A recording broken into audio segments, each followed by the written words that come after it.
Maya stared at her bank account on her laptop screen and felt her stomach drop.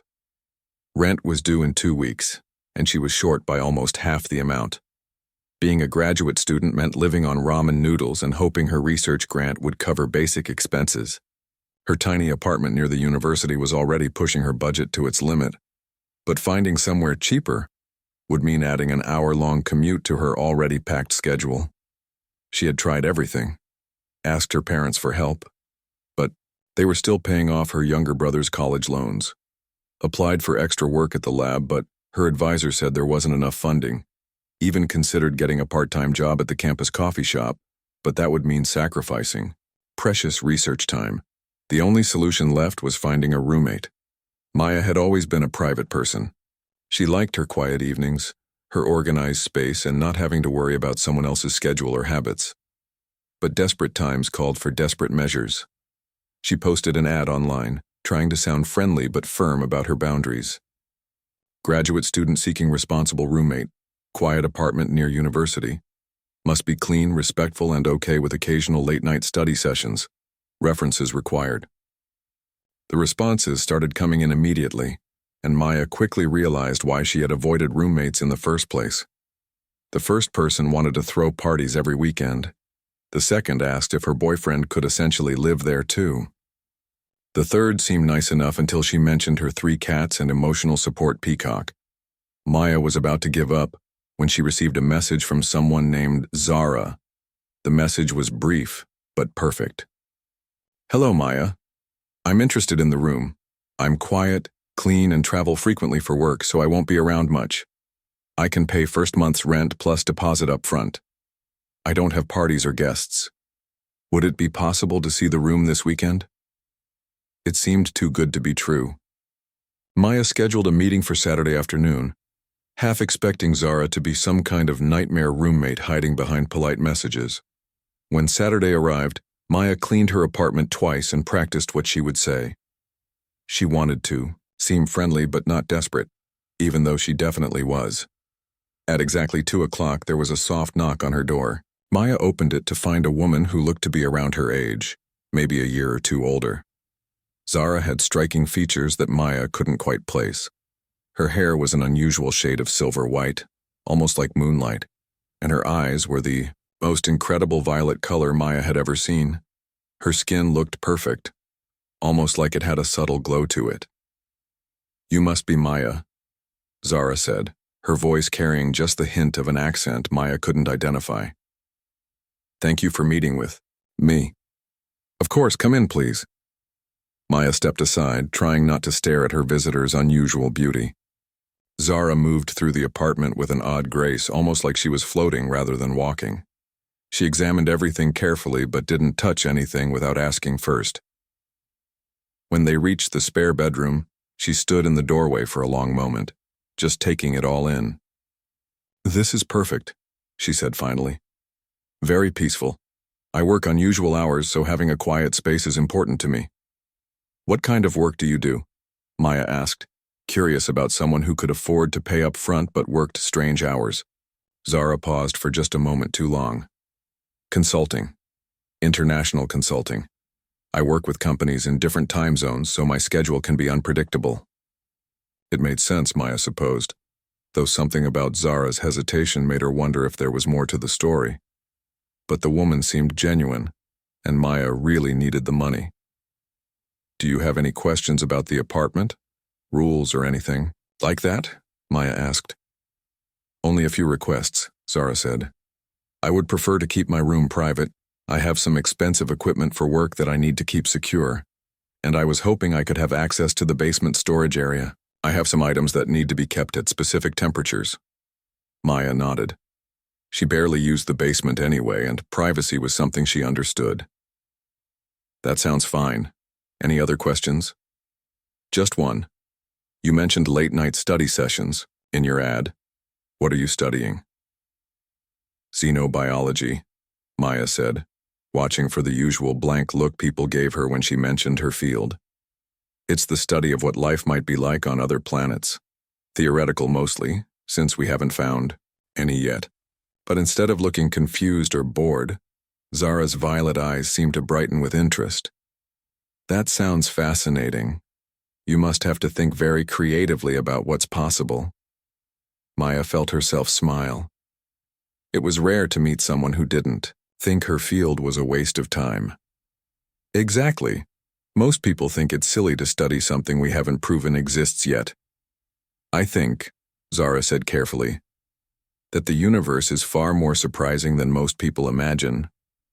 There was something in the way she said it that made Maya look at her more closely.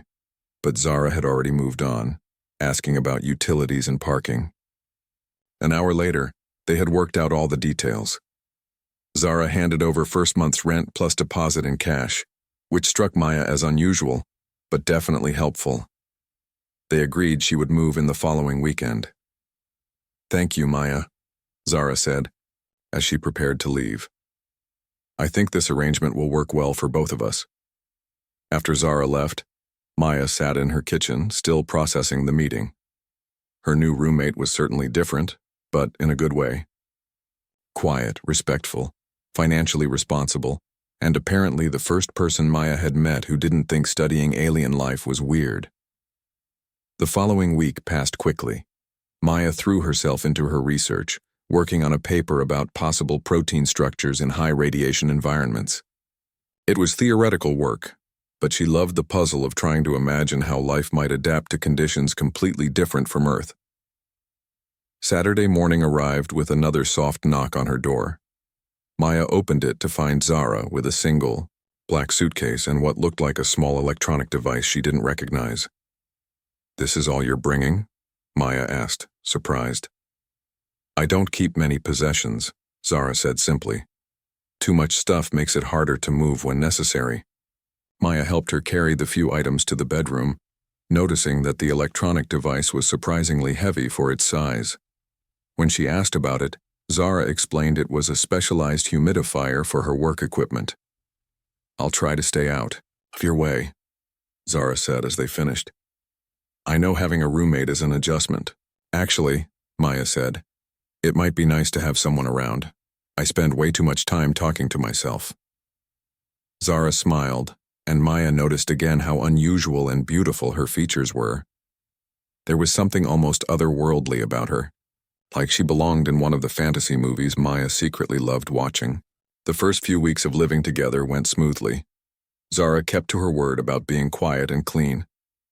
Maya hardly saw her during the day, though she sometimes heard soft sounds coming from the basement late at night. When she asked about it, Zara explained she was doing maintenance on her work equipment. Maya began to notice small things about her roommate that struck her as odd, though not unpleasant. Zara never seemed to eat regular meals, though Maya occasionally found evidence that she had been in the kitchen. The apartment was always slightly cooler when Zara was home, and sometimes Maya caught her standing by the windows, staring up at the night sky with an expression of deep longing. Most interesting of all, Zara showed genuine curiosity about Maya's work. She would ask thoughtful questions about the research, questions that made Maya think about her work in new ways.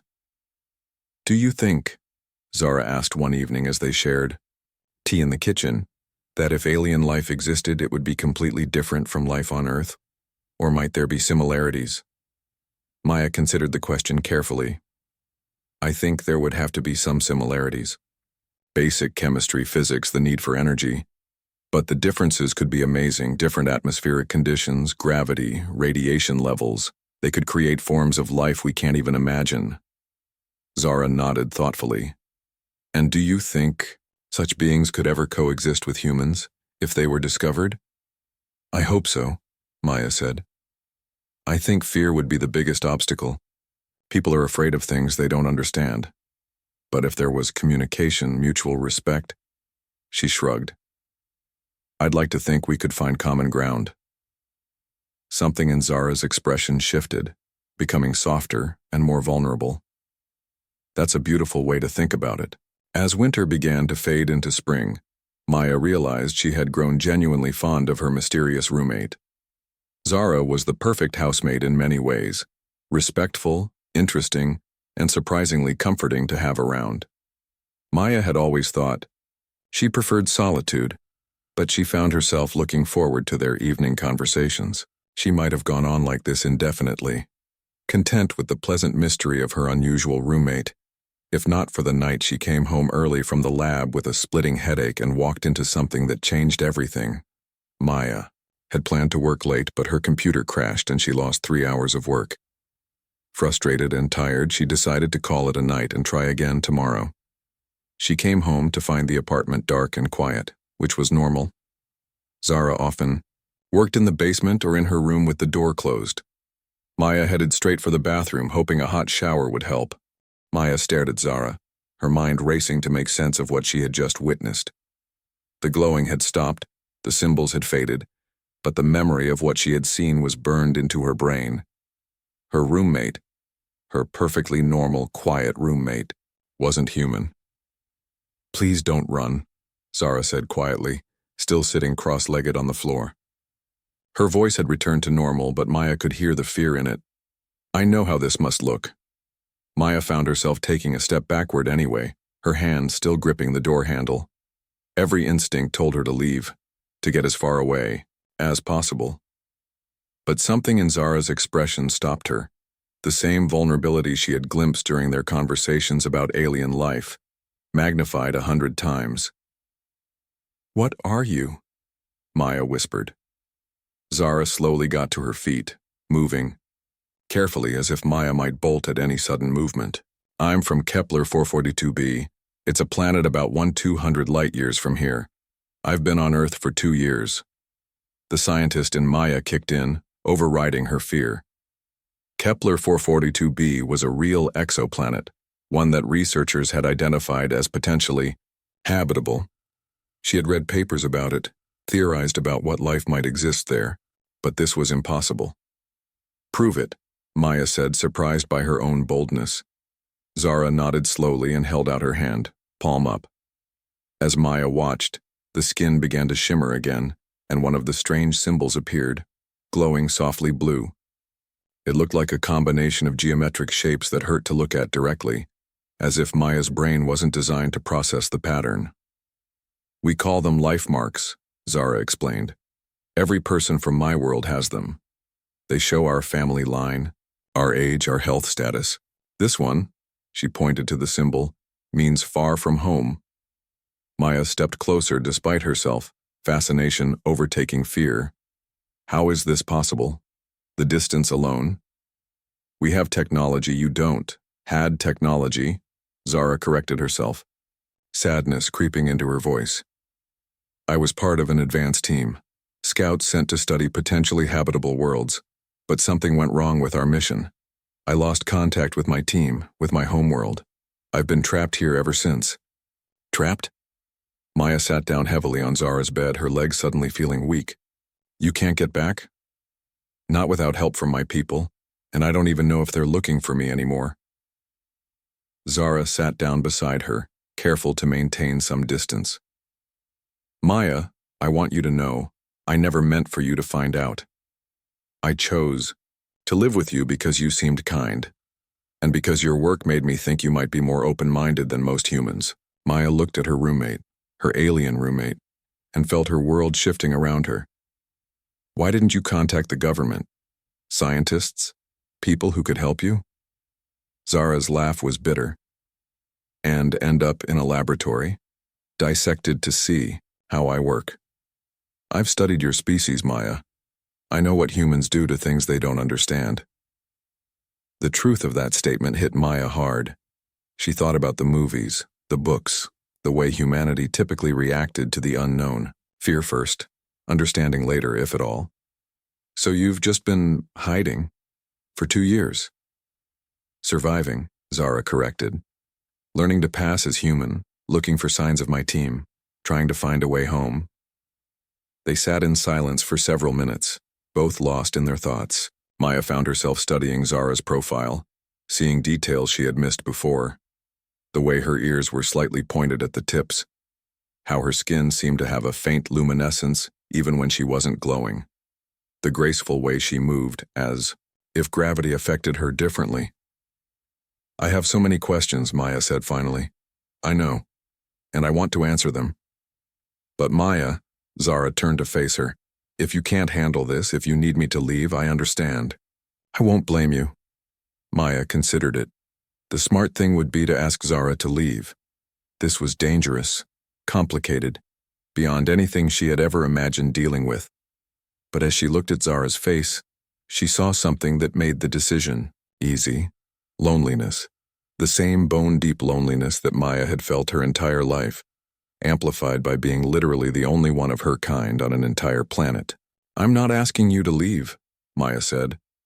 But I need time to process this and I want to know everything. Relief flooded Zara's features. Thank you. Over the next few weeks, Maya felt like she was living in two worlds. During the day, she attended classes and worked on her research as if nothing had changed. But in the evenings, she and Zara would sit in the kitchen, and Maya would learn about life on another world. Zara's planet was dying, slowly poisoned by industrial accidents that had happened generations before she was born. The scout missions were humanity's hope for finding a new home, but the distances involved made communication nearly impossible. Teams were sent out with the understanding that they might never return. We age differently than humans, Zara explained, one evening. What you would consider a lifetime is barely adolescence for us. I'm what you might call a young adult, maybe equivalent to your early 20s. Maya had guessed Zara was close to her own age, but it was strange to think that this person who seemed so wise and self-contained was actually quite young by her species' standards. As the weeks passed, Maya noticed that Zara was changing. It started small. She seemed more restless, less able to sit still during their conversations. Her appetite, which had always been light, became almost non-existent. Most noticeably, her skin seemed to shimmer more often, as if she was having trouble controlling whatever process made her glow. Is everything okay? Maya asked one evening, when she found Zara standing by the living room window staring up at the stars with an expression of deep distress. I don't know, Zara admitted. I've been feeling strange, different. It started about a week ago. Different how? Zara struggled to find the words. Like my body is preparing for something, but I don't know what. I feel restless, anxious. Everything seems too bright, too loud. And I keep having dreams. What kind of dreams? About home. But not memories. These feel like something else. Like someone is trying to communicate with me, but I can't quite understand the message. Maya's scientific mind immediately went into problem-solving mode. Have you ever felt like this before? Never. My people don't usually experience physical changes like this unless... Zara trailed off, her eyes widening. Unless what? Unless we're approaching a resonance period, but that's impossible. What's a resonance period? Zara sat down, heavily, her face pale. It's complicated. Every few years, my species goes through a biological cycle. We become more sensitive to everything. Emotions, physical sensations, the energy of others around us. It's supposed to help us form deeper connections, find compatible mates. Maya felt her cheeks warm at the word mates, but pressed on. But why would that happen to you here? It shouldn't. The cycle is triggered by specific conditions on our home world. Atmospheric changes, magnetic field variations, things that don't exist on Earth. Zara looked troubled. Unless... What? Unless being isolated from my people, being around humans, is causing some kind of biological confusion, my body might be trying to adapt to local conditions. Over the next few days, Zara's condition worsened. She became increasingly sensitive to temperature, light, and sound. Maya found her one morning curled up in the basement, seeking the coolest, darkest place in the apartment. This is getting serious, Maya said, kneeling beside her. Maybe we should find a doctor. No human doctor would know how to help me, Zara replied weakly. And I can't risk exposure. Maya felt helpless watching Zara suffer. She spent every free moment researching, trying to find something in her knowledge of biology and xenobiology that might help.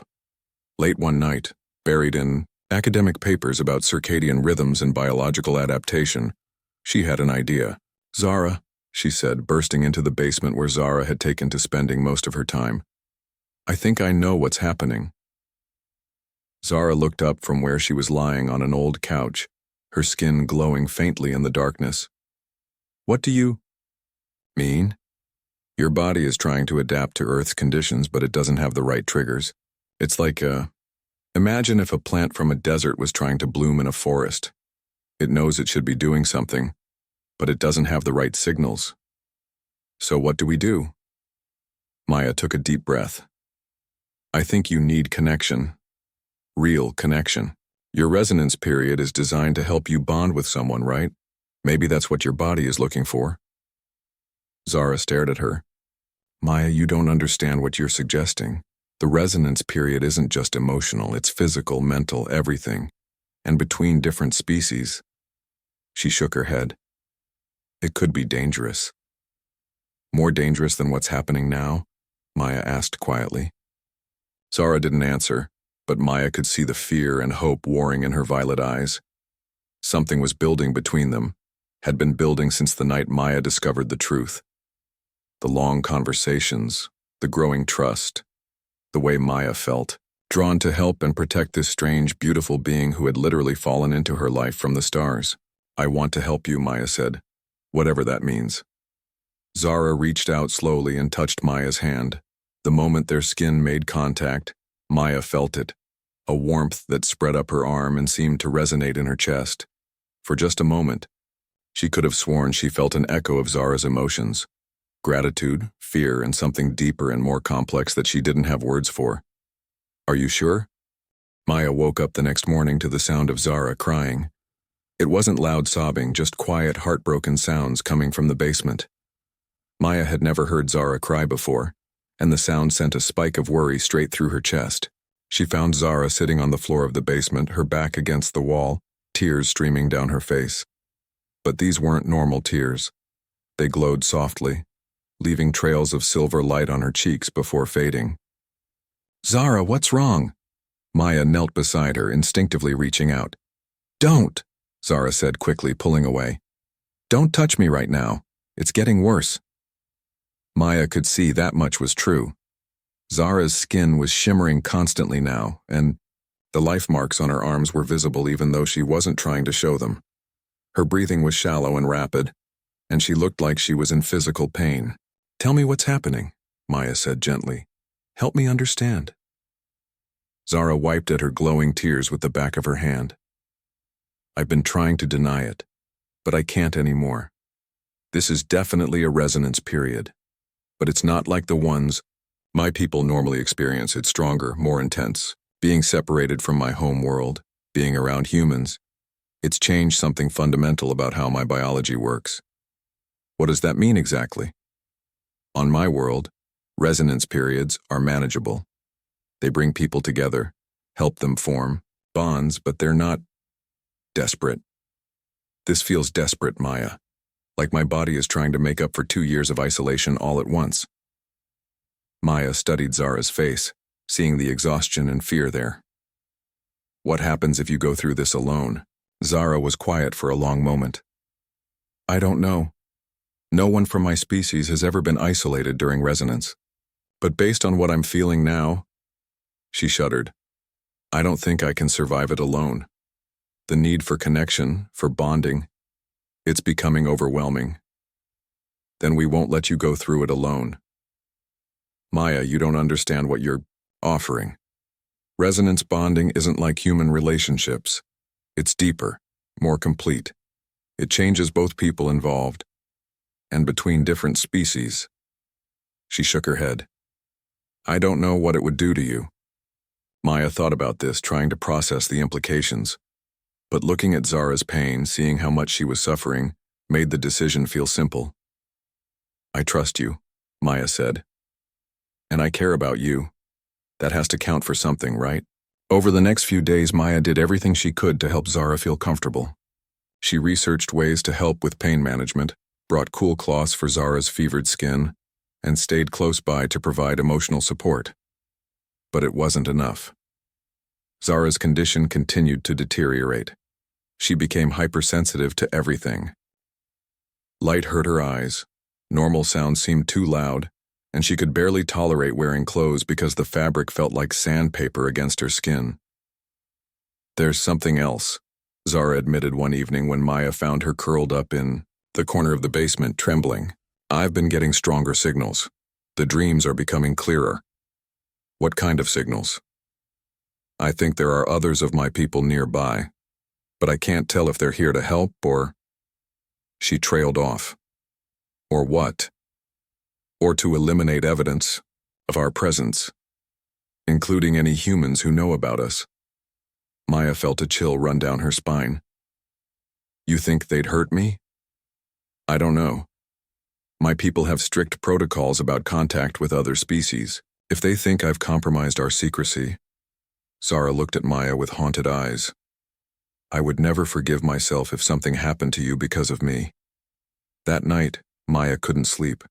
She kept thinking about everything Zara had told her, about the growing connection she felt with her alien roommate, about the possibility that others might be coming who wouldn't be as kind as Zara. Around 3 a.m, she heard a sound from downstairs.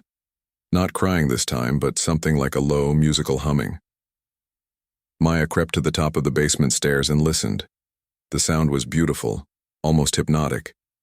It seemed to resonate in her bones, making her feel calm and peaceful in a way she had never experienced. Without thinking, she found herself walking down the stairs.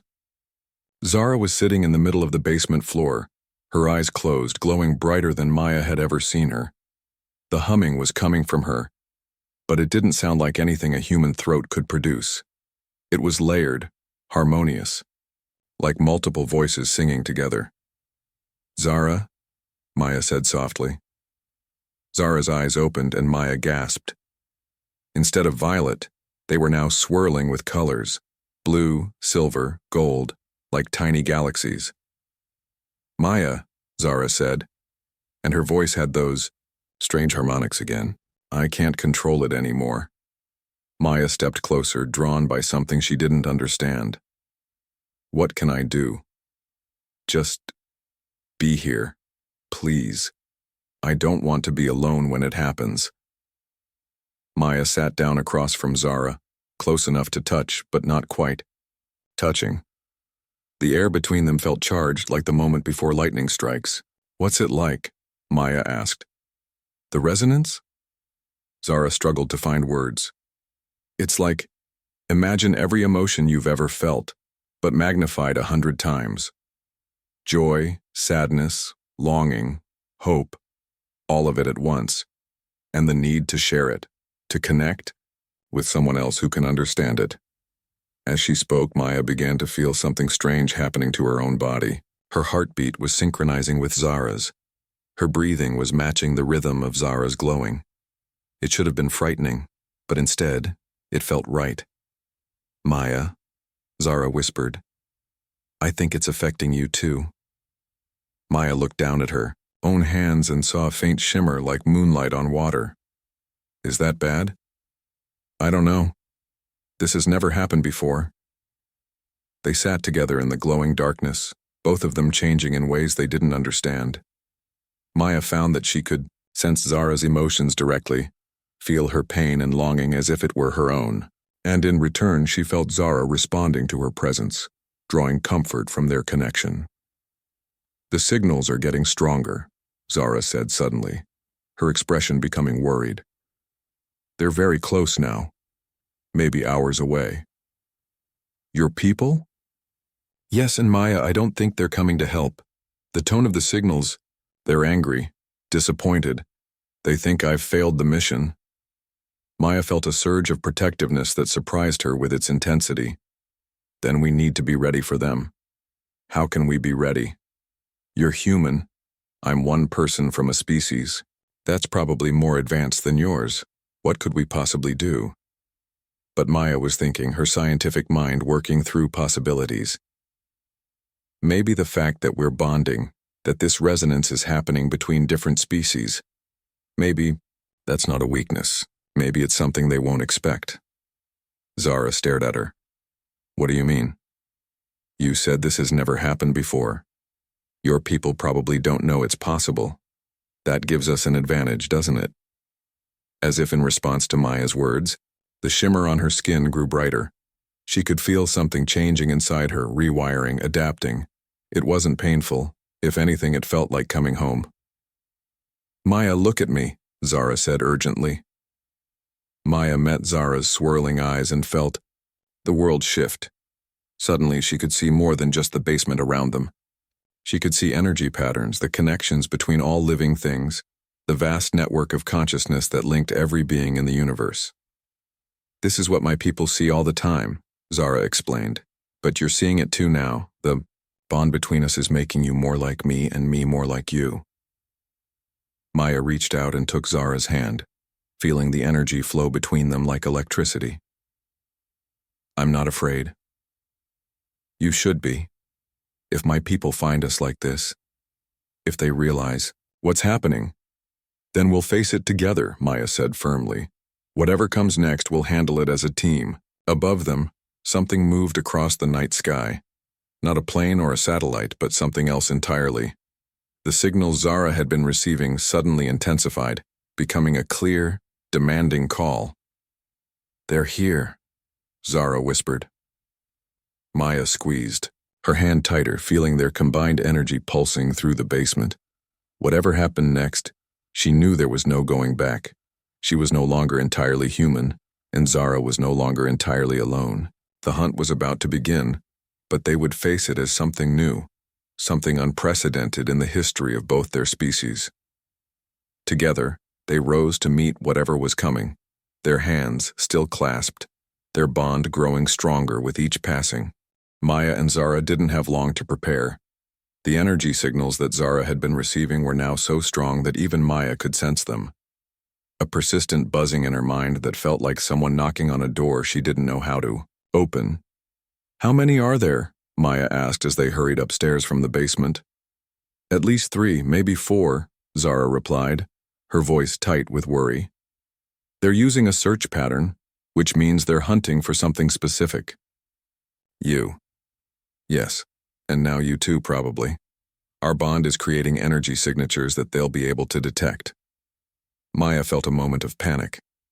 A few weeks ago, her biggest worry had been paying rent.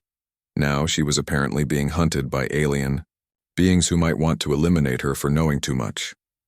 "What do we do?" she asked, surprised by how calm her own voice sounded. "We run. We hide. We hope they give up and leave."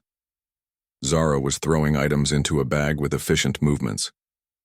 "I have some supplies cached around the city for emergencies like this." But even as they prepared to leave, Maya could feel the approaching presence getting stronger. Whatever was coming, it was moving fast and heading straight for their apartment. "It's too late," Zara said suddenly, stopping in the middle of packing. "They're already here." Through the living room window, Maya saw lights in the sky that definitely weren't airplanes. They moved too smoothly, too silently, and they were descending toward their building. "The basement," Zara said urgently. "There's a hidden room behind the water heater. I built it when I first arrived on Earth." They rushed downstairs, but before they could reach the hidden room, the apartment filled with a low humming sound. That made Maya's teeth ache. The lights flickered and all the electronic devices in the house started making distressed beeping noises. "Maya Chen and the one called Zara," a voice said, seeming to come from everywhere at once. "Present yourselves."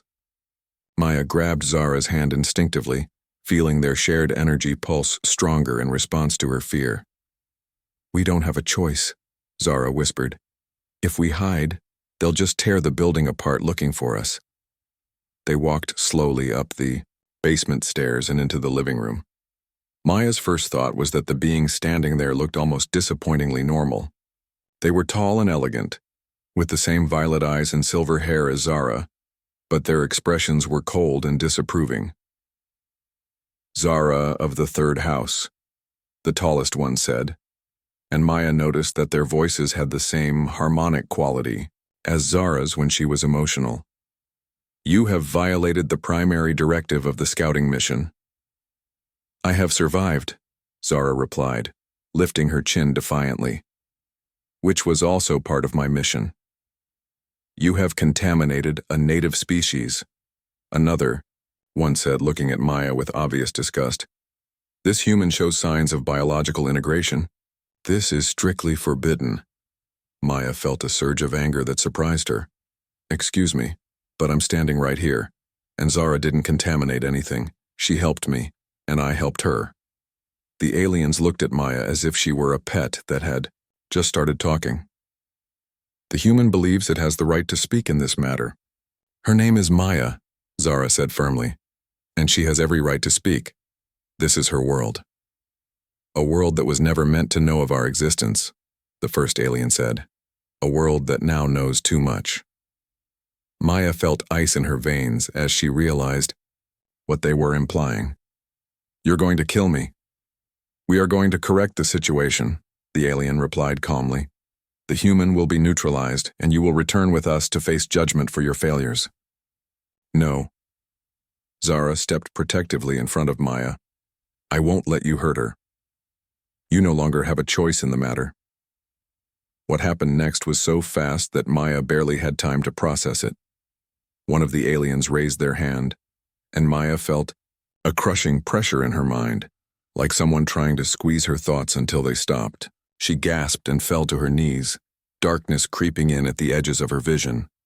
But then Zara was there, her hands on Maya's shoulders, and suddenly the pressure was gone. More than gone. Maya felt a surge of power that seemed to come from both of them at once. Impossible, one of the aliens whispered. Maya looked up and saw that both she and Zara were glowing brightly now, their combined energy creating a shield around them that the aliens couldn't penetrate. The bonding process, Zara said, wonder in her voice. It's made us stronger than either of us could be alone. The lead alien's expression changed from dismissive to genuinely worried. This changes nothing. We have orders. But it was clear that it changed everything. When they tried to approach Maya and Zara, the energy field around the two women pushed them back. When they tried their mental attacks again, the combined consciousness of the bonded pair deflected them easily. You cannot fight all of us, the alien said, but Maya could hear uncertainty in their voice now. Maybe not, Maya said, getting to her feet and feeling power coursing through her that she'd never imagined possible. But we don't have to fight. You. We just have to show you that you're wrong. Wrong about what? About humans. About the possibility of our species working together. Maya looked directly at the lead alien, no longer intimidated. Zara and I are proof that cooperation is possible, that both species can benefit from contact. One aberrant case proves nothing. Then let us prove more, Zara said. Give us time to show that integration can work, that our species don't have to be enemies. For a moment, the alien seemed to consider this, but then the lead one shook their head. The risk is too great, our orders are clear. The attack came from all sides this time. Not just mental pressure, but some kind of energy weapon that Maya didn't understand. But she and Zara moved together instinctively, their bond allowing them to coordinate perfectly. They deflected the attacks, redirected the energy, and finally created a pulse of their own that sent the alien staggering backward. In that moment of confusion, Maya made a decision that surprised even her. Run, she told Zara. Use the tunnels. Get to safety. I'm not leaving you. One of us needs to survive to tell this story, to prove that this kind of connection is possible. Maya squeezed Zara's hand. Go, please. But before Zara could respond, new voices filled the apartment. Federal agents. Nobody move. The apartment was suddenly full of humans in dark suits carrying weapons Maya didn't recognize. In the chaos that followed, she lost track of Zara. Lost track of everything except the sensation of being grabbed, restrained, and dragged away from the only person who had ever truly understood her. The last thing she saw before everything went black was Zara's face, calling her name across a room full of people who wanted to keep them apart. Maya woke up in a white room with no windows. Her head was pounding, and when she tried to move, she discovered that her wrists were strapped to the bed she was lying on. Good, you're awake, a voice said. Maya turned her head and saw a middle-aged man in a lab coat sitting beside her bed. I'm Dr. Harrison. We have a lot to discuss. Maya's heart sank as she recognized the name. Dr. Harrison was her research advisor, the man who had been asking questions about her recent work, the man she had trusted. "Where's Zara?" Maya asked. "Safe, for now. But that depends entirely on how cooperative you decide to be." Maya tested the restraints holding her wrists, but they didn't budge. "What do you want from me?" "Information. About the aliens you've been in contact with. About the bonding process you've undergone. About any other extraterrestrial activity you might be aware of. And if I don't cooperate." Dr. Harrison's expression didn't change. "Then we'll find other ways to extract the information we need, and your alien friend will become a permanent resident of our research facility." Maya closed her eyes, feeling the bond with Zara like a faint but steady heartbeat in her mind. Zara was alive, somewhere in this same building probably, and that was what mattered. "I'll tell you what you want to know," Maya said. "But I want to see Zara first. I want proof that she's unharmed." Dr. Harrison smiled, and it wasn't a pleasant expression. "I'm afraid you're not in a position to make demands, Maya, but don't worry. You'll be seeing your alien friend very soon. We have some experiments we want to conduct on your connection." As Dr. Harrison left the room, Maya stared at the white ceiling and tried not to let despair overwhelm her. She and Zara had proven that their species could bond, could work together, could be stronger united than apart. Now they just had to find a way to escape and prove it to the Part 5. New Beginnings. Maya spent 3 days in the White Room before she saw Zara again. 3 days of endless questions, medical tests, and Dr. Harrison's increasingly frustrated attempts to understand what had happened to her. "Your brain scans show unusual activity," he told her during one of their sessions. "Neural pathways that shouldn't exist. Energy patterns we've never seen in humans before. Whatever that alien did to you, it's changed you on a fundamental level." Maya said nothing. She had learned that the less she revealed, the safer Zara would be. But inside, she could feel their bond growing stronger despite the distance between them. Sometimes, late at night, she could sense Zara's presence so clearly it was like having her in the room. On the 4th day, they brought her to a larger room with observation windows and medical equipment. Zara was already there, strapped to a table similar to the one Maya had woken up on. "Zara," Maya called out, struggling against her own restraints. Zara turned her head, and Maya saw that her alien friend looked exhausted but unharmed. "Maya, are you hurt?" "I'm fine. Are you okay?" "Better now that I can see you." Dr. Harrison entered, the room with several assistants all carrying clipboards and looking excited in a way that made Maya's skin crawl. "Fascinating," Dr. Harrison said, studying readouts on a nearby screen. "Just being in proximity to each other has caused significant spikes in both of your biological indicators. Heart rate, brain activity, even electromagnetic output." "Let us go," Maya said. "We haven't done anything wrong. On the contrary, you've done something remarkable. Something that could change everything we know about interspecies contact." Dr. Harrison moved closer to Maya's table. "We need to understand how this bond works, how it can be replicated, how it can be controlled." "Controlled?"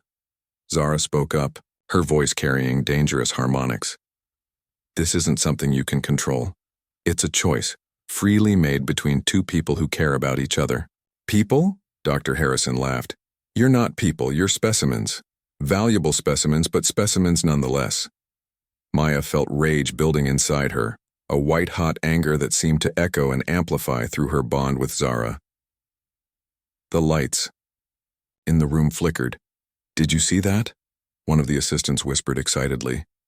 "The electromagnetic surge corresponds exactly with the emotional spike." "Excellent," Dr. Harrison said. "Let's see what happens when we apply some pressure."